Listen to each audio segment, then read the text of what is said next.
Alors, bonjour à tous et à toutes. Donc, ça me fait plaisir de vous présenter notre conférencière d'aujourd'hui, Marie Brossard-Racine de l'Université McGill. Merci d'être là. Bien souvent, les chercheurs ici, on invite des collaborateurs ou des gens qu'on connaît, qu'on pense qui vont être intéressants pour vous. Mais aujourd'hui, on a invité une chercheuse qu'on connaît pas, mais qu'on pense qui va être intéressant pour vous et pour nous. Donc, on est très content quand même de t'avoir avec nous. J'ai des petites notes ici. Donc, Marie est de formation ergothérapeute. Elle a fait sa formation en ergothérapie et ensuite un PhD en sciences de la réadaptation à l'Université de Montréal. Suite à quoi elle a fait un postdoctorat en imagerie cérébrale chez les enfants au Children's National Medical Center à Washington, aux États-Unis. Elle est actuellement professeure au département de pédiatrie à l'Université McGill, affiliée à l'hôpital Montréal pour enfants, au service de néonatologie, ou à peu près. De toute façon, si je dis des faussetés, elle va rectifier après. Et elle est aussi titulaire de la Chaire du Canada en développement du cerveau et de l'enfant.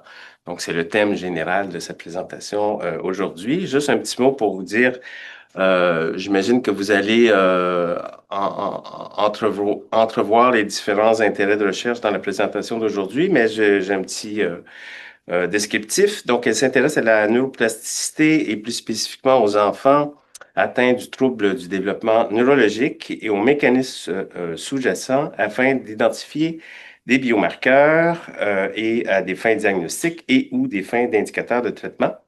Son approche combine des techniques d'imagerie cérébrale, l'IRM, avec des évaluations cliniques et tout ça pour favoriser la détection précoce du développement cérébral chez des populations pédiatriques à risque. Il y en a plusieurs, puis j'imagine que tu vas nous détailler ça. Donc, merci encore d'être là. Merci. Et merci de m'avoir. Je suis vraiment contente d'être ici. J'aime ça. En fait, c'est la première fois que, comme j'expliquais à Alex, c'est la première fois que j'ai la chance là, de venir visiter votre beau pavillon qui me disait que ça fait qu'il y a déjà 10 ans, mais je le trouve donc moderne et beau comparé à nos installations de département clinique de McGill. Puis si je peux juste renchérir, ben oui, je suis ergothérapeute. J'ai travaillé plus que 10 ans ici en pédiatrie. Je collaborais beaucoup avec des neuropsychologues. Fait que c'est comme doublement pourquoi je suis contente d'être ici, parce que je pense que je vais essayer en fait de rendre là, le message un peu pertinent là, aux cliniciens et aux futurs cliniciens là, qui sont dans la salle. Alors, ben, je pense que vous êtes tous familiers tu sais, avec le concept puis je pense qu'on en parle de plus en plus aussi, surtout dans le contexte de santé mentale, que, bon, à travers une vie, quand un enfant est exposé à des traumas, même si très, très petit, puis qu'on pense qu'il n'y a pas de mémoire de l'événement comme tel, on sait que ça a des conséquences sur la santé mentale, la qualité de vie, mais on sait aussi que ça peut aussi avoir des conséquences sur la santé physique. Puis d'habitude, quand on parle de ces contextes-là, de ces traumas-là, c'est souvent, on va faire référence, par exemple, à des événements très, très traumatisants comme vivre la guerre, avoir un milieu familial difficile où est-ce qu'il y a de la violence et tout ça. Mais on peut aussi appliquer ce concept de trauma-là, en fait, à survivre une naissance extraordinaire suite à causer une condition médicale complexe. Puis c'est un peu ce que je fais, moi, en fait, dans mon labo. En fait, je m'intéresse, en fait, à tous les survivants qui passent par l'unité de soins néonatales. Je suis affiliée avec l'hôpital de Montréal pour enfants, mais bon, on collabore beaucoup avec d'autres institutions aussi. Puis les trois populations principales euh, qui occupent nos lits à l'hôpital de Montréal pour enfants, c'est soit les enfants nés prématurés, fait que les enfants qui sont nés au moins un mois et plus avant terme. Fait que même si, fait que dans le fond, que le dernier mois de grossesse ou les derniers mois de grossesse, en fait, que l'enfant est exposé à plein de stimulations que son système nerveux n'était pas prêt à endurer à ce moment-là, que ce soit les sons. On sait maintenant aussi que les interventions qui créent de la douleur, à chaque fois qu'ils ont des injections, qu'on collecte du sang, les painful procedures, on sait que ça a un effet sur leur expérience de vie et que ça module aussi le développement du cerveau. Même chose, de la photo du milieu, ça c'est un enfant, lui, il est né à terme, mais avec une malformation cardiaque congénitale. Les malformations cardiaques congénitales, les formes les plus complexes, ces bébés-là ont besoin d'une opération à cœur ouvert durant les premiers jours ou les premières semaines de vie pour survivre. Fait que, imaginez, je veux dire, de devoir, imaginez le trauma pour les parents, la famille, puis pour l'enfant lui-même, là, de devoir être maintenu en vie durant cette opération-là, puis la récupération qui découle. Puis en dernier, c'est l'image d'un bébé qui est lui aussi né à terme, mais dû à un événement, ça peut être un événement sentinelle, lorsque un manque d'oxygène à la naissance a présenté un profil d'encéphalopathie néonatale, donc très léthargique, et qui a eu besoin, en fait, au lieu d'avoir accès au pot à pot déjà rapidement suite à la naissance là, avec ses parents, a été gardé là, plus de 72 heures sur une couverture refroidissante pour qu'on lui administre l'hypothermie thérapeutique pour prévenir les réactions inflammatoires qui ont causé des lésions du cerveau. Donc, trois populations cliniques avec des parcours complètement différents, mais qui partagent ensemble la même expérience, si on veut, ça être exactement la même, mais ce qu'ils partagent ensemble, c'est de devoir survivre à un trauma qui peut créer des conséquences là, à plus long terme. Puis c'est un peu là, ce qu'on s'intéresse là, un peu dans mon laboratoire. En fait, c'est comment ces différentes populations-là ont des parcours similaires et différents, tant au niveau de leur trajectoire développementale, au niveau des résultats, mais aussi au niveau des trajectoires développementales du cerveau, pour essayer de comprendre qu'est-ce qui peut être commun, puis qu'on peut mobiliser des ressources pour aider ces populations-là ensemble, puis aussi qu'est-ce qui est spécifique, puis qui requiert là, qu'on ajuste nos interventions de façon plus spécifique. Donc, les premiers résultats que je vais vous montrer vont concerner surtout les enfants qui ont survécu une cardiopathie congénitale complexe et les enfants prétermes. Mes premières études s'intéressaient surtout à ces deux populations-là. Donc, pour ceux qui sont moins familiers avec cardiopathie congénitale, ben, c'est un terme un peu parapluie là, qui regroupe plus de 18 sortes de malformations congénitales. Ça reste la malformation néonatale la plus prévalente, affectant 1% de la population. Puis environ un quart de ceux-ci vont être considérés critiques, donc ils vont avoir besoin d'une opération à cœur ouvert là, durant les premiers jours et premières semaines de vie. Maintenant, grâce aux techniques chirurgicales et de médecine là, qui sont bien à point, la majorité de ces enfants-là vont survivre là, vivre une vie d'adulte assez avancée. Et maintenant, ça fait un peu un shift aussi par rapport à notre compréhension de cette maladie-là, que cette condition-là, tout longtemps été considérée comme une condition infantile, mais maintenant, on considère ça plus comme une condition chronique parce maintenant, il y a plus si on regarde sur une base populationnelle, il y a plus d'adultes qui vivent avec une malformation congénitale corrigée que d'enfants. La prématurité, je suis sûre que vous êtes familier avec le contexte. Le concept, c'est n'importe quelle naissance là, qui arrive avant 37 semaines de grossesse. C'est quand même assez fréquent. Ça affecte environ 8% des naissances. Puis, il y a un excellent aussi, grâce à l'avancée des soins médicaux, un excellent taux de survie chez ces enfants-là, puis même chez les très petits maintenant, les 22-23 semaines. On parle de plus de 50% de survivants là, chez les plus petits. Puis maintenant, quand ça fait déjà plusieurs années qu'on sait que ces populations-là survivent, on a maintenant plus d'évidence pour comprendre puis avoir un peu une idée du portrait développemental de ces populations-là. Maintenant, c'est bien reconnu que les survivants avec une cardiopathie congénitale sont à risque de présenter à un moment donné durant leur trajectoire développementale des difficultés développementales, soit des retards de développement ou des troubles neurodéveloppementaux à un moment donné, durant l'enfance, durant la petite enfance, l'enfance ou même l'adolescence. Nos connaissances, on continue quand même de caractériser leur profil parce que nos connaissances souvent se limitent un peu à la petite enfance parce que c'est là qu'ils font partie, qui ont les suivis les plus rapprochés là, dans les milieux hospitaliers puis sont plus accessibles. Mais là, les données cumulent aussi là, au niveau de l'âge scolaire là, puis de l'adolescence. Fait que tous les domaines sont affectés. On parle de jusqu'à 70% des survivants qui vont présenter un retard ou un trouble un trouble de développement moteur. Des difficultés de langage sont aussi très communes, qu'on voit aussi apparaître là, concomitamment avec des troubles d'apprentissage.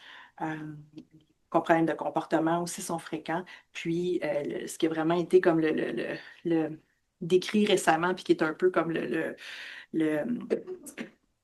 le trouble fort que les gens s'intéressent de plus en plus, puis qu'on cherche de plus en plus là, à supporter ces survivants avec, c'est les troubles de fonction exécutive que je suis sûre que cette audience connaît très bien.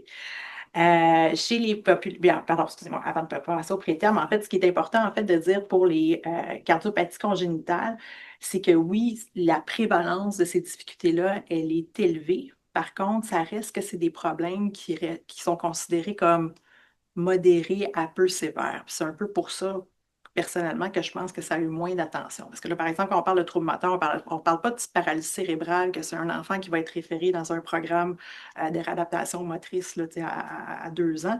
Mais ça va être un enfant qui va peut-être rester maladroit, difficulté à apprendre à faire du vélo, des difficultés de motricité fine, par exemple. C'est un peu aussi la même chose avec ce qui est arrivé avec la reconnaissance des difficultés de fonction exécutive.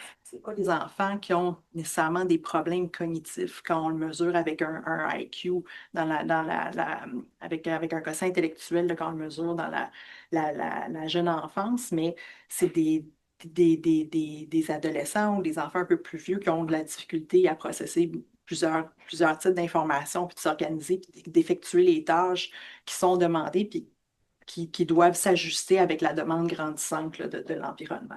Fait que même si ces troubles-là sont considérés moins sévères ou modérés, ça ne reste pas moins important parce que ceux-ci ont un impact important sur le développement de l'enfant, son estime de soi, puis aussi sur la famille en général. Si je fais le parallèle avec la population des prématurés, on observe vraiment un profil similaire de troubles, de difficultés, de retard, de développement au niveau moteur, langage, difficultés comportementales, troubles d'apprentissage. Par contre, toutes ces évidences-là sont vraiment venues de plusieurs études qui ont été faites, mais de façon parallèle. Euh, Jusqu'à récemment, il n'y avait pas vraiment de comparaison directe, même si on savait que ces deux populations à risque semblent présenter des problèmes chroniques de sévérité moindre à modérer, mais avec une prévalence élevée. Puis, en fait, la première étude, à ma connaissance, qui a vraiment fait une comparaison directe des résultats développementaux de ces deux populations est venue d'une de mes collègues de McGill, qui a vraiment comparé euh, les performances dans les domaines cognitifs, moteurs, les habiletés d'apprentissage, le taux de difficultés comportementales, puis le diagnostic de TDAH chez ces deux populations, donc chez les cardiopathies congénitales et les prétermes à l'adolescence, là, vers entre 13 et 15 ans. Puis vous pouvez voir là, par le tableau qui présente vraiment un profil vraiment similaire. On était vraiment surpris à quel point il n'y avait vraiment comme aucune différence significative. On s'attendait à avoir un profil, peut-être qu'un allait présenter plus de difficultés dans un aspect ou non, mais vraiment les deux groupes présentaient vraiment un profil similaire. Puis un groupe de collaborateurs en Suisse a fait une étude similaire, mais cette fois-ci chez des enfants d'âge scolaire. Puis même chose, là, vraiment au niveau cognitif et comportemental, les deux groupes, tant les cardiopathies congénitales que les enfants prématurés présentaient vraiment des profils, des profils similaires en termes de fréquence de difficultés. Puis il y a vraiment au niveau, c'est seulement au niveau moteur à notre surprise, c'était vraiment parce qu'on sait que les difficultés motrices chez les prétermes sont bien reconnues, mais cette fois-ci, dans leur échantillon, c'était vraiment les difficultés motrices chez les cardiopathies congénitales qui étaient significativement plus élevées. Puis encore plus alarmant, c'est que, en fait, même si les cardiopathies congénitales présentaient plus de difficultés, c'est eux qui recevaient le moins de services en termes de réadaptation et de support scolaire. Fait que, bon, on parle d'une étude qui est faite en Suisse, mais vous pouvez prendre mon mot qui vous confirme que c'est pas mal la même chose. Puis, ils ont aussi un système de santé là, qui s'apparente là, assez au long. Donc, aussi, ce qui est important de penser, c'est que même si, encore une fois, je veux juste vraiment faire un point parce que c'est central au reste de la présentation, que même si ces difficultés-là ne sont pas extraordinaires, elles sont considérées par les parents puis par les personnes avec l'expérience vécue comme les complications les plus persistantes et les plus invalidantes, ces difficultés développementales-là. Et ceux-ci ne s'en vont pas simplement avec la maturation, hein, de ce qu'on connaît des quelques études, là, des récentes études qui ont été faites là, à l'adolescence et à l'âge adulte. Tant chez les cardiopathies congénitales, on rapporte des taux d'engagement dans des relations significatives ou de mariage diminués comparé à la population en général. Maintenant, on commence à reconnaître de plus en plus qu'il y a plus de troubles psychiatriques et de problèmes de santé mentaux chez ces survivants-là. Les niveaux de réussite scolaire et d'organisation professionnelle est aussi chez les cardiopathies congénitales. La chose qui est d'utiliser de plus en plus, c'est qu'on reconnaît un risque là, accru de démence ou de démence précoce là, chez ces survivants. Puis bien qu'on sait que l'expression des troubles neurodéveloppementaux, c'est multifactoriel, que ça peut être amplifié ou diminué là, par une panoplie de facteurs là, intrinsèques ou extrinsèques, une chose qu'on sait, c'est qu'au moins en partie ou d'une bonne partie, c'est déterminé par l'intégrité du cerveau. Fait que ce qu'on comprend, puis les hypothèses actuelles, ce qui supportent, c'est que ben, au niveau de la cardiopathie congénitale, ce qu'on sait, c'est que à cause de la malformation cardiaque qui est là, quand le fœtus se développe, le cerveau ne reçoit pas les substrats puis l'oxygène nécessaire pour se développer de façon optimale. Puis, les études qui ont utilisé l'imagerie par résonance magnétique pendant la période fœtale pour étudier le cerveau, donc j'en ai fait partie donc ça faisait partie des travaux que j'ai faits à Washington pendant mon postdoc. Mais en fait, il y a vraiment une décélération de la croissance cérébrale là, qui est notée durant le troisième trimestre de grossesse. Donc, plus le bébé approche proche de sa date à terme, plus et qu'on pense que plus que l'enfant repose sur sa propre circulation au lieu de reposer sur la circulation maternelle supportée par le placenta, que l'enfant, en fait, l'écart de croissance est de plus en plus marqué. Lorsque l'enfant naît, on sait que ces bébés-là sont à risque de présenter avec des lésions acquises au niveau du cerveau, particulièrement de la matière blanche, puis qu'on sait que ce risque de lésion-là est directement affilié, est directement relié au niveau de maturation du cerveau. Donc, cette immaturité-là qui s'est comme cumulée pendant la grossesse augmente le risque de lésion du cerveau. Les études qui ont été faites pendant la période post-opératoire, même chose. Encore une fois, un autre risque accru de nouvelles lésions du cerveau qui peuvent être observées durant cette période-là, et encore une fois liées à l'état de la maturation inhérente là, du cerveau à terme là, avant la chirurgie. Et les quelques études qui ont continué de regarder le développement du cerveau durant l'âge scolaire, bien, on ne rapporte pas nécessairement des nouvelles lésions. Ça, c'est comme limité plus à la période néonatale, périopératoire.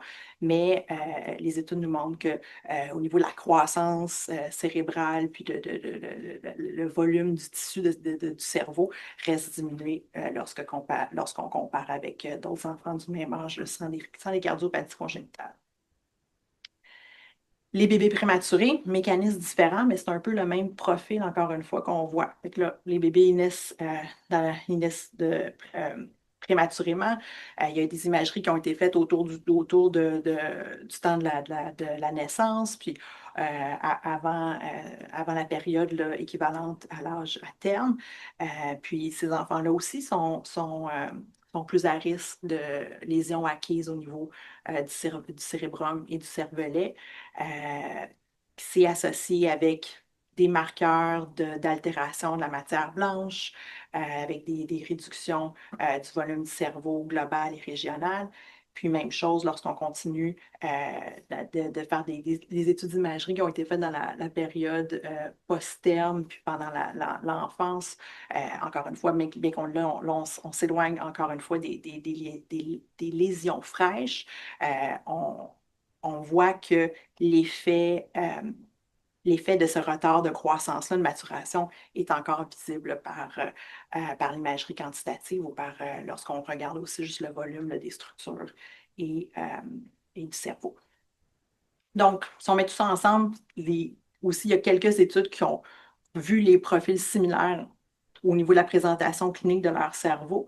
Puis en fait, il y a des études il y a une très bonne étude qui a évalué avec un outil qualitatif mais standardisé l'apparence du cerveau des bébés nés à terme avec une cardiopathie congénitale. Puis en fait, même si ces bébés-là étaient nés comme à 40 semaines à terme, l'apparence, la matière blanche, le profil de sulcation des sillons du cerveau et tout ça, elle s'apparente plus à un enfant qui serait né à 35 semaines. C'est un enfant prématuré, même si le bébé est né à terme.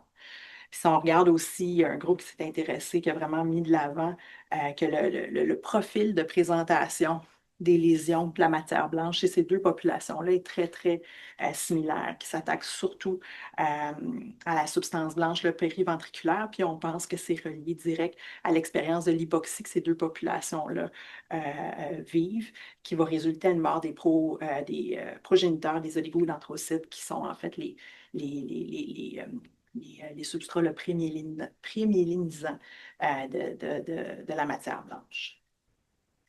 Puis, dans les quelques études qui ont été faites, là, ben, pas les quelques études, il y a eu plusieurs études là, qui ont été faites à plus long terme, mais encore une fois de façon parallèle, en utilisant l'imagerie cérébrale quantitative, ces deux populations-là présentent là, des altérations assez dispersées, étendues de la microstructure, de la substance blanche, mais les comparaisons directes, un peu comme les deux études cliniques que je vous ai montrées un peu plus tôt, étaient à manquer. C'est en fait ce qui, moi, m'a motivé quand j'ai commencé, quand j'ai ouvert le labo il y a 10 ans, en redéménageant là, ici à Montréal, quand j'ai commencé à McGill. C'est une des premières études que j'ai parties. Fait que c'est vraiment, on a fait une étude cross transversale.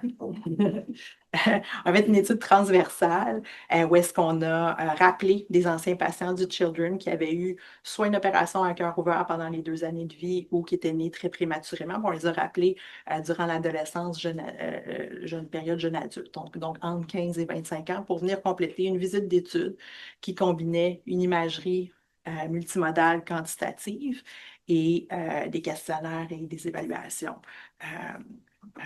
Ouais. Donc, on a recruté environ, on avait pas environ, on a recruté 175 adolescents et jeunes adultes, soit avec une cardiopathie congénitale, qui sont des prétermes, et aussi un groupe de contrôle là, qui était apparié par âge et sexe. Fait que vous pouvez voir, c'est vraiment des groupes au niveau des présentations d'âge et sexe, c'était assez similaire. La seule chose qui était différente, nos groupes, c'était au niveau de notre mesure de statut socio-économique. Ici, on a utilisé l'éducation maternelle là, comme proxy pour avoir un indicateur là, du statut socio-économique. Puis comme dans la plupart des études, ben, surtout dans un groupe de contrôle de 20 ans, c'était des gens, c'était des étudiants universitaires ou de cégep autour avoisinant. Fait que le statut socio-économique là, est un petit peu plus élevé. Puis ça, c'est commun à ces études-là avec des contrôles de la communauté, mais on a ajusté nos analyses là, ultérieures là, pour le statut socio-économique. Donc, ça, c'est en fait les travaux d'une doctorante là, qui a passé plusieurs années dans mon labo, Kathleen Yassin, qui a gradué maintenant il y a quelques années. Puis vraiment, avec cette étude-là, on était vraiment intéressé à déterminer si le profil de dématuration qu'on voyait chez les enfants, puis qui avait été rapporté par plusieurs études individuelles, mais de façon un peu non spécifique, perdurait toujours 20 ans, 15-20 ans après la naissance prématurée ou l'opération à cœur ouvert. Fait qu'on a utilisé plusieurs techniques d'imagerie quantitative basées sur de la diffusion pour extraire en fait 30 tracts de matière blanche dans le cerveau. Et fonctionnellement, les 30 tracts peuvent être divisés entre les fonctions, entre les tracts associatives, qui se réfèrent en fait à des petites tracts qui sont placés de façon bilatérale, mais qui vont aussi euh, passer par le cortex frontal, puis qui vont rejoindre mais qui sont de courte distance et c'est ça, qui sont présents dans le lobe frontal surtout, et qui sont aussi les dernières amyélinisées, puis qui continuent là, à se développer là, durant l'adolescence, puis l'âge adulte. On a aussi les tracts de projection qui sont en fait comme plus un peu nos tracts sensorimoteurs, là. Donc, le cortical spinal tract, la corona radia, puis la radiation optique. Puis finalement, de ces 30 tracts-là, il y avait aussi le corpus callosum, mais qu'on avait divisé en différents segments pour avoir la région antérieure, postérieure, pour voir s'il y avait une spécificité là, régionale là, qui pouvait être identifiée. Donc, de l'imagerie qu'on a acquise, on avait plusieurs séquences. Notre technique de diffusion, c'est une technique de diffusion avancée qu'on a à appliquer, qui se fait par multi-shelf, qui s'appelle Neurite Orientation, Dispersion and Density Imaging, qui, en plus de nous donner de l'information sur les marqueurs conventionnels de la diffusion, qui est fractional anisotropic diffusivité, ça nous donne aussi un peu des proxys pour inférer un peu davantage sur les substrats de la microstructure. Donc, les deux index qu'on s'est particulièrement intéressé à regarder, c'était le Neurite Density Index, qui est comme un peu un proxy pour donner le niveau de axonal packing dans le voxel. Donc, plus l'indice est proche de 1, plus qu'on assume qu'il y aurait comme plus d'axones ou des axones de plus gros diamètre dans ce voxel-là, versus un indice plus proche de 1, bien, ça nous dirait ça nous donnerait un peu de l'information. On pourrait induire que c'est un voxel dans cette matière blanche-là qui est moins bien développée, si on veut. L'autre proxy, c'est le Orientation Dispersion Index, qui n'est pas vraiment au niveau de la quantité, mais plus sur la cohérence, puis comment les fibres sont comme organisées dans ce voxel-là. Fait qu'un peu, fait qu'un, fait qu'il est comme un peu, il va comme à l'inverse du NDI, dans le sens que un indice plus proche de 1 nous dirait en fait qu'il y aurait beaucoup de dispersion ou de désorganisation dans ce voxel-là versus une valeur plus proche de 1. Puis, indépendamment de la diffusion, on a aussi collecté une séquence qui s'appelle Multi-Component Driven Equilibrium Single Pulse of Observation of T1 and T2, MCDESPOT en plus court, qui, elle, nous permet d'extraire un proxy plus direct au niveau de la myéline. Donc, on extrait la métrique de Myelin Water Fraction. Parce que la diffusion, même si puis même le Myelin Water Fraction, ça reste que on n'est pas en train de faire des biopsies, ça reste des marqueurs un peu indirects sur ce qu'on observe dans le cerveau. La diffusion particulièrement, ça nous donne vraiment ça nous donne beaucoup d'informations sur l'organisation de la matière blanche, mais on a peu de spécificité au niveau du phénomène biophysiologique sous-jacent à ces métriques-là. Alors, fait qu'on extrait tout ça dans nos 30 tracts. Puis on a comparé ça dans nos 3 groupes, donc cardiopathie congénitale, prématuré et contrôle. Puis en fait, quand on a regardé notre valeur de myéline, ce qu'on a vu en fait, c'est que la myéline était réduite dans la majorité des tracts évalués chez les CHD, mais aussi chez les préternes. Fait que les deux, encore une fois, démontraient vraiment un profil très similaire lorsque comparé au contrôle, des déficits au niveau de la myéline. On n'a pas vu de spécificité régionale. C'est vraiment comme assez étendu là, au niveau du cerveau, dans les différentes régions observées. Ce qui était plus intéressant, ce qu'on trouvait qui était plus intéressant comme information, c'est que lorsqu'on a commencé à regarder nos métriques de diffusion, mais le NDI, donc notre mesure de packing axonal, Elle, par exemple, était différente. C'est seulement les CHD, les cardiopathies congénitales, qui montraient des réductions au niveau de la densité axonale, et principalement dans les fonctions, dans les tracts associatives, là, lorsque comparé au contrôle.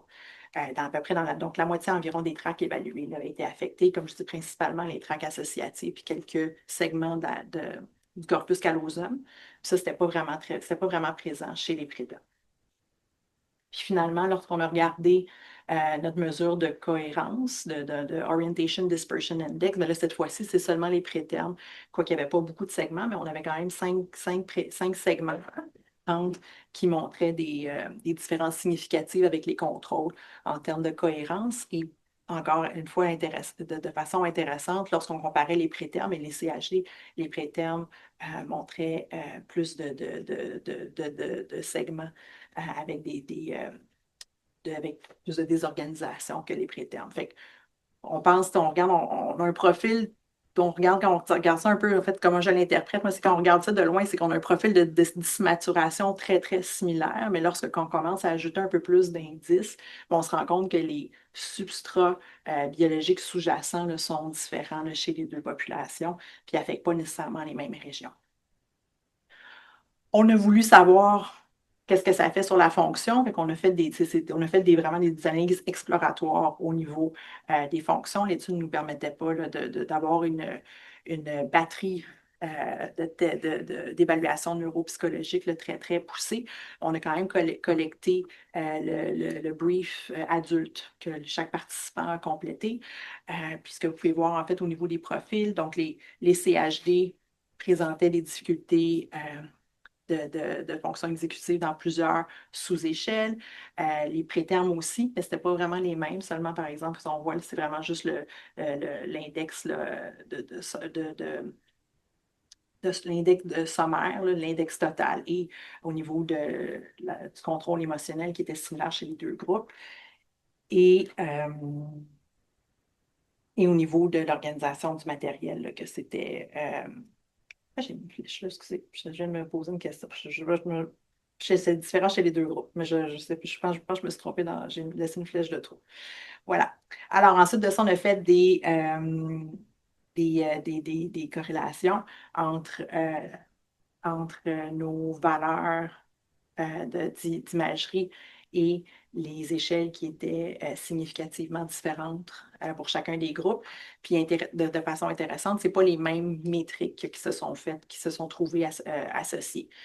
Donc, si on regarde, c'est les CHD, c'était vraiment notre mesure de myéline qui était le plus fortement associé avec l'index de self-monitoring puis de working memory. Puis, si on compare avec les prétermes, là, même si le NDI n'était pas nécessairement quelque chose de significativement altéré si on le compare au contrôle, c'était quand même cette métrique-là qui était la plus identifiée pardon, la plus associée avec le contrôle émotionnel dans cette étude-là. C'est sûr que c'est une mesure qui est limitée, c'est une mesure qui repose sur des questionnaires, puis c'est vraiment des associations, des analyses là, exploratoires, mais ce que ça dit en fait, c'est que chaque population clinique, même s'ils ont des besoins ou des profils similaires, ont vraiment des particularités spécifiques. Fait que je pense qu'il y a faut qu'on continue de faire nos études pour comprendre un peu là, comment est-ce que ça va affecter notre pratique clinique. Mais je pense que dépendamment de c'est quoi notre objectif d'intervention, ça ne sera pas nécessairement le même. Je pense que le plus qu'on va comparer puis qu'on va en apprendre sur la biologie spécifique, bien, éventuellement, on va peut-être aussi pouvoir viser là, d'intervenir sur des aspects spécifiques là, de chacun. Donc, ça, c'est au niveau de la matière blanche. On a aussi, parce qu'on a beaucoup, beaucoup de données chez ces deux groupes-là. Ça, c'est le travail de Sarah Palmy, qui est une étudiante au post doctorat au labo. Puis, en fait, elle s'intéressait vraiment à regarder l'intégrité du cervelet chez les deux populations. Parce qu'on sait que, particulièrement chez les prétermes, le cervelet, c'est une région qui est très, très susceptible aux lésions néonatales. Le cervelet, pendant longtemps, ça a été considéré comme une partie du cerveau un peu étrange qui est impliquée dans la coordination motrice, mais on sait maintenant que au niveau des processus affectifs puis cognitifs supérieurs, on sait que ça a un rôle. C'est encore un peu abstrait qu'est-ce qu'il fait exactement, puis il y a beaucoup d'études qui doivent être faites, mais on sait que ça a une importance. Même chose, on a regardé, donc on a segmenté, tu sais, avec nos outils de segmentation, on a segmenté le cervelet en différentes régions basées sur son anatomie fonctionnelle. Puis, en première, quand on a regardé ça, dans un premier jet, les deux, les prétermes et les CHD, présentaient avec un profil très, très similaire de réduction des volumes à travers le cervelet lorsque comparé au contrôle. Puis ça, c'est vraiment quelque chose de méthodologique, mais lorsqu'on a refait nos analyses, mais en considérant le volume total du cerveau, ce qui n'est pas encore fait de façon systématique là, dans les études d'imagerie, mais là, on s'est rendu compte que dans le fond, les différences de volume qui étaient présentes chez les CHD ne sont pas spécifiques au cervelet. C'est qu'en fait, ils prennent, tu sais, dans le fond, les CHD ont un overall cerveau plus petit que les contrôles. Fait que cette spécificité-là du cervelet diminuait, mais restait chez les prétermes, puis particulièrement dans la section antérieure là, du cervelet qu'on sait qui est impliqué dans les processus, qu'on sait que c'est surtout cette région-là qu'on pense qui est impliquée dans les processus cognitifs là, puis de régulation émotionnelle. Encore une fois, une spécificité qu'on regarde rapidement, on pense que c'est pareil, puis quand on commence à chercher un peu plus, bien, qu'on se rend compte qu'il y a plus de différences qu'on pense. Ces résultats-là, ben, en fait, nous ont motivés à partir d'autres études. Donc, là, on regardait, c'est une étude transversale à l'adolescence. Un peu quelques années après, j'ai réussi à dénicher du funding pour essayer vraiment de caractériser les trajectoires développementales du cerveau des mêmes populations, mais durant les 2 premières années de vie, parce qu'on sait comment les 2 premières années de vie sont importantes. Puis c'est une étude qui est c'est une étude qui était très ambitieuse. Puis je regarde Camille parce qu'elle travaille, mon étudiante, parce qu'elle travaille encore sur cette étude-là. On a eu du beau funding juste avant la pandémie, fait que vous pouvez vous imaginer comment ça a joué sur l'acquisition de nos données, qui se voulait être un scan à chaque 3 mois des mêmes familles pendant 2 ans. Fait qu'on on a fini. On est rendu en 2025, là. Ça fait peut-être 2 ans, 2 ans et demi qu'on n'a plus trop de restrictions au niveau des visites. Mais ça a été c'est un échantillon très riche. Là, on est rendu à plus de 150 scans, même plus si on combine les deux populations. Mais là, on se casse la tête avec notre biostatisticien pour voir comment est-ce qu'on va analyser ça. Fait que l'idée, c'était vraiment comme de regarder parce que aussi, acquérir des données dans des bébés, c'est beaucoup plus difficile que dans les adultes qui peuvent nous écouter un film, puis écouter de la musique pendant l'imagerie, sont capables de ne pas bouger. Surtout les bébés à 3 mois, 6 mois, 12 mois, on fait les scans là, le soir, quand les bébés dorment, les bébés se réveillent. L'imagerie, c'est très bruyant. Euh, donc, ça a pris ça prend beaucoup d'énergie et de créativité pour regarder comment on va regarder ça. Mais bon, on voulait regarder le cervelet puis les courbes trajectoires. Puis ça, c'est encore le travail là, fait en collaboration là, avec Sarah. Puis, en fait, on s'est mis à caractériser un peu de façon grossière là, nos données, qu'est-ce qu'on a au niveau du développement, simplement là, du volume, là, du cérébral. Fait qu'en vert, pardon, en vert, on a un groupe contrôle qu'on a pris d'une base de données là, qui était disponible publiquement. Les bleus, c'est nos prétermes et les rouges, c'est des CHD. Donc, vous pouvez voir, c'est des courbes, des trajectoires assez similaires, même si le volume est réduit. Puis on remarque un peu qu'il semble y avoir comme un effet de plateau là, plus proche de la première année. Puis en fait, ça, c'est les données du cervelet. Puis c'est par exemple le cervelet, bon, on le voit, tu sais, cette vulnérabilité-là qui était comme plus présente chez nos, euh, nos prétermes adultes, bon, on commence à le voir dès la première année de vie. Lorsque tu sais, on voit la courbe bleue là, qui est nos prétermes, là, qui ne continue pas là, pour aller suivre la même trajectoire que les contrôles et les CHD. Fait que c'est un peu tu sais, dans cette idée-là de trouver des biomarqueurs, puis d'avoir beaucoup de données pour essayer de trouver des patterns spécifiques déviance du développement pour qu'on puisse réagir là, de façon euh, euh, pour qu'on puisse surtout anticiper plutôt que de réagir une fois que le problème est là. Mais bon, on s'entend que ça reste très abstrait, puis qu'avant que ça devienne un protocole clinique, tu sais, comme je dis, c'est très labor intensive de collecter ces données-là.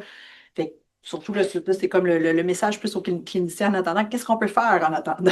Parce que ça va être long avant qu'on puisse vraiment utiliser ces données-là pour, à des fins diagnostiques. Bien, vous vous rappelez que je vous disais que les problèmes développementaux, c'est vraiment, même s'ils sont mild, modérés, c'est vraiment eux qui sont considérés là, comme les complications les plus persistantes et invalidantes. Puis vous vous rappelez aussi de ce schéma-là là, que je vous ai présenté. En ce moment, les suivis néonatals, parce que c'est des populations très, très à risque qui reçoivent une certaine forme de suivi clinique automatique, s'arrêtent pour la plupart jusqu'à 5 ans. Ça, c'est les plus sévères qui vont avoir la chance d'avoir un suivi jusqu'à 5 ans. Après ça, il n'y a plus rien. C'est le pédiatre de la communauté, c'est le médecin de famille. Puis vous qui connaissez très bien le développement de l'enfant, difficulté d'apprentissage, difficulté de comportement, l'anxiété, les fonctions exécutives, c'est pas à 4-5 ans tout le temps que ça apprend, puis que ça apparaît. C'est vraiment à ce point-là, c'est à ce moment-là qu'ils en ont besoin. Puis souvent, même si on leur fait des Bailey de façon clinique là, avant 2 ans, on le sait que le Bailey n'est pas prédicteur de comment l'enfant va pas prédire, va performer plus tard. Fait que c'est un peu dans cette optique-là qu'on essaie de, de, de, de, de- d'adresser là, ce gap-là dans nos pratiques cliniques, là, d'essayer de trouver des meilleurs outils. Là, mais j'ai malheureusement pas encore l'outil ou la mesure à vous montrer aujourd'hui. C'est ce qui justifie aussi que, bon, si on parle des cardiopathies congénitales, comme je disais, d'une population qui est moins bien desservie, moins bien connue que les prétermes, il y a eu plusieurs statements scientifiques là, qui ont été publiés. Le premier, déjà depuis 2012, il y a eu un update l'année passée. Ça vient des États-Unis, supporté par l'American Heart Academy, qui vraiment advocate pour que ces enfants-là reçoivent du suivi et développemental, évaluatif de façon répétée durant l'enfance, l'adolescence et la transition jeune adulte. Ça serait extraordinaire. Avec les limites de notre service de santé, c'est c'est- c'est pas possible. Même aux États-Unis, ces recommandations-là ne sont pas appliquées dans la plupart des centres. Fait que même si l'intention est là, la faisabilité ne l'est pas. Ça fait partie, ça, on l'a aussi démontré avec un travail qui a été fait là, par une autre doctorante dans mon laboratoire, avec Marie-Paul Duc, en collaboration avec Anne Palmer. On a fait un scan environnemental de tous les centres pédiatriques qui performent des chirurgies pour savoir un peu qu'est-ce qui est offert comme suivi pour ces enfants-là. Puis il y avait moins de 50% des centres du Canada qui offrent un suivi systématique pour ces enfants-là, malgré le haut taux de troubles développementaux qu'on leur connaît, que c'est souvent limité, comme je vous dis, à une toute petite portion, là, jusqu'à 2 ans, des fois 5 ans quand ils sont chanceux. Puis c'est souvent à cause de restrictions budgétaires et vraiment les plus sévères qui reçoivent une forme de suivi. Puis ça résulte en un impact important au niveau de la famille. On a fait des études qualitatives dans le cadre du projet de doctorat de Marie-Ève, puis vraiment, ça a été un point commun là, unanime que le manque de services ou de soutien systématique pour des populations à risque, ça résulte en une charge parentale augmentée, puis ça impacte leur relation avec leurs enfants. Parce qu'au lieu d'avoir le rôle de parent, ça devient plus, ils s'identifient plus comme des case managers, puis ils doivent devenir experts dans tout. On sait aussi que les facteurs sociaux et familiaux ont un impact important sur le développement de l'enfant. La pauvreté, le faible taux d'éducation parentale, c'est aussi associé avec des moins bons résultats particuliers dans la population en général, mais ça a un effet encore plus grand chez les populations cliniques plus à risque. Le stress parental, c'est le plus gros, un des facteurs prédictifs les plus importants des résultats psychosociaux chez les enfants, tant avec une cardiopathie congénitale que prématurée. Puis environ jusqu'à 50% des enfants des parents de ces enfants-là présentent des symptômes cliniques de dépression et d'anxiété. Jusqu'à 80% de ces parents-là présentent avec des symptômes de détresse psychologique là, sévère. Là. Fait que oui, les enfants, c'est eux qu'on regarde, mais les enfants sont beaucoup influencés par les parents. Il ne faut pas les oublier dans dans nos, dans nos interventions. Puis là, je veux juste être mindful, je sais qu'il ne reste pas beaucoup de temps, mais ça, en fait, c'est une autre étude qu'on a partie récemment. Puis en fait, c'est un peu, ça fait quelques années qu'elle est fondée, mais juste pour vous parler un peu du processus, encore une fois, moi, je m'intéressais au niveau des mécanismes du cerveau, puis c'est ce que je voulais regarder, puis comment est-ce qu'on peut chercher des biomarqueurs cette fois-ci dans la population de l'encéphalopathie néonatale. C'est notre troisième population la plus commune que je vous parlais au début là, dans nos unités de soins intensifs. Puis en fait, j'ai eu vraiment la chance dès le début de collaborer avec Dr. Pia Wintermark qui connaît cette population-là à l'hôpital de Montréal pour enfants, mais surtout avec Dr. Angela White, qui est une maman d'un enfant qui est passé, qui a survécu en fait l'encéphalopathie néonatale. Puis son enfant avait 9 ans, 8-9 ans à ce moment-là. Puis oui, elle était super emballée par notre étude, mais elle, ce qu'elle me disait, c'était que c'était l'anxiété, c'était les troubles d'apprentissage, c'était d'être avec d'interagir avec un système scolaire, puis même avec les pédiatres dans la communauté, que personne n'anticipait que ces populations-là, que ces survivants-là allaient développer ces troubles-là. Fait que vraiment, on était extrêmement contents d'avoir du support de l'IRSC pour vraiment être une des premières études d'envergure parce qu'on veut recruter beaucoup, beaucoup d'enfants au Québec pour vraiment caractériser de façon systématique c'est quoi les résultats à l'âge scolaire pour pouvoir justement soutenir ces familles-là pour demander plus de support. Fait que ça, c'est juste des données préliminaires, mais je peux juste prendre les dernières minutes pour vous montrer que oui, on a un plus gros taux de, de, de difficultés au niveau de l'enfant lorsqu'on fait des évaluations motrices et cognitives, mais c'est vraiment au niveau de la santé mentale des parents qui était vraiment alarmant, puis même de l'enfant, là, on a ajouté des mesures d'anxiété. Mais ces enfants-là ont eu beaucoup d'anxiété qu'on peut penser aussi que c'est lié au manque de compréhension puis au manque de support qu'ils ont, là. En tout cas, d'une façon ou d'une autre, qui justifie grandement que ces enfants-là et ces familles-là reçoivent plus de support. Donc, en conclusion, les survivants de complications néonatales constituent une population grandissante. Avec l'avancement continu de nos soins, on fait survivre de plus en plus de personnes, ce qui est très bien, mais ça vient aussi avec son bagage de difficultés. C'est important qu'on les reconnaisse, puis qu'on les adresse, puis qu'on donne du service là, à ces enfants-là. Puis, bien qu'ils présentent des difficultés communes, fait que des fois, c'est bon parce qu'on peut mettre ensemble les ressources pour adresser un plus grand bassin de la population. Il y a aussi des difficultés, pardon, il y a aussi des profils là, de présentation là, distincts là, au niveau de la vulnérabilité cérébrale de chacun de ces groupes-là. Comme j'ai dit plusieurs fois déjà, les déficits neurodéveloppementaux et les problèmes comportementaux sont fréquents et selon les parents et les personnes avec des expériences vécues, c'est vraiment les conséquences les plus marquantes et durables de ces conditions-là. Puis pendant qu'on continue de faire des recherches, puis on veut développer des stratégies cliniques, idéalement qu'on va changer notre modèle pour prévenir, puis arrêter d'avoir une approche de wait and see, souvent qu'on a dans notre milieu de la santé, puis qu'on travaille tout le monde ensemble pour atténuer là, les conséquences. Je pense que quelque chose qui coûte pas cher, c'est de soutenir les parents pendant puis immédiatement aussi après, pour leur donner l'énergie puis le support là, nécessaire pour qu'ils puissent là, aider leurs enfants là, pendant qu'on a en attendant qu'on ait les services adéquats. Fait que merci pour nos participants. Puis, mon équipe.